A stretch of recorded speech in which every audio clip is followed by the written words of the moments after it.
26 വർഷത്തെ വിശ്വാസം, ലക്ഷക്കണക്കിന് സന്തോഷകരമായ ദാമ്പത്യങ്ങൾ. കല്യാണം എന്നാൽ കേരള മാട്രിമോണി തന്നെ.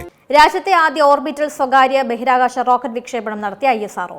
ശ്രീഹരിക്കോട്ടയിലെ ISROയുടെ സതീഷ് ധവാൻ സ്പേസ് സെന്ററിലെ ഒന്നാം വിക്ഷേപണ തറയിൽ നിന്നാണ് മിഷൻ ആഗമൻ എന്ന പേരിട്ട ദൗത്യം നടന്നത്. ഇൻസ്പേസിന്റെ പിന്തുണയോടെയായിരുന്നു വിക്ഷേപണം. 3, 2, 1, 0. And we have liftoff of Vikram 1, India's first private orbital launch vehicle. And we have great news. ഇന്ത്യയിൽ ISRO വികസിപ്പിച്ച റോക്കറ്റിലായിരുന്നു ഇതുവരെയുള്ള രാജ്യത്തിന്റെ ഉപഗ്രഹ വിക്ഷേപണങ്ങൾ. ഹൈദരാബാദ് ആസ്ഥാനമായി പ്രവർത്തിക്കുന്ന സ്കൈ റൂട്ട് എയ്റോസ്പേസ് വികസിപ്പിച്ചതാണ് വിക്രം 1. പൂർണ്ണമായി ഖര ഇന്ധനം ഉപയോഗിക്കുന്ന 3 ഘട്ടങ്ങളുള്ള റോക്കറ്റാണ് വിക്രം 1. 24 മീറ്റർ ഉയരമുള്ള റോക്കറ്റിന് 350 കിലോഗ്രാം ഭാരമുള്ള ഉപഗ്രഹങ്ങളെ വഹിക്കാൻ കഴിയും. ആദ്യ ദൗത്യത്തിൽ ഭൂമിയിൽ നിന്ന് 450 കിലോമീറ്റർ അകലെ എത്താനാണ് ലക്ഷ്യമിടുന്നത്. ആദ്യ പരീക്ഷണ ദൗത്യമായതിനാൽ വലിയ ഉപഗ്രഹങ്ങളൊന്നും അയക്കുന്നില്ല.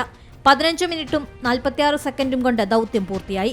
ജർമ്മനിയിൽ നിന്നുൾപ്പെടെയുള്ള 4 പ്രധാന പേലോഡുകളാണ് ദൗത്യത്തിന്റെ ഭാഗമായുള്ളത്.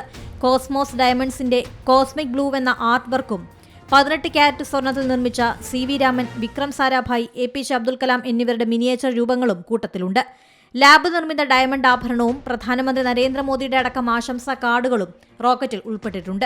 2022 നവംബർ 18-ന് വിക്രം S റോക്കറ്റ് വിജയകരമായി വിക്ഷേപിച്ചതിന് ശേഷമുള്ള സ്കൈ റൂട്ടിന്റെ 2ാമത്തെ ദൗത്യമാണ് വിക്രം 1. ഇന്ത്യൻ ബഹിരാകാശ പദ്ധതികളുടെ പിതാവായ ഡോക്ടർ വിക്രം സാരാഭായോടുള്ള ആദരസൂചകമായാണ് റോക്കറ്റിന് ഈ പേര് നൽകിയത്. National desk, C Malayalam news. ഏറ്റവും പുതിയ വാർത്തകളും വിശേഷങ്ങളും വിരൽ തുമ്പിലറിയാൻ സി മലയാളം ന്യൂസ് എല്ലാ ഡിജിറ്റൽ പ്ലാറ്റ്ഫോമുകളിലും ലഭ്യം.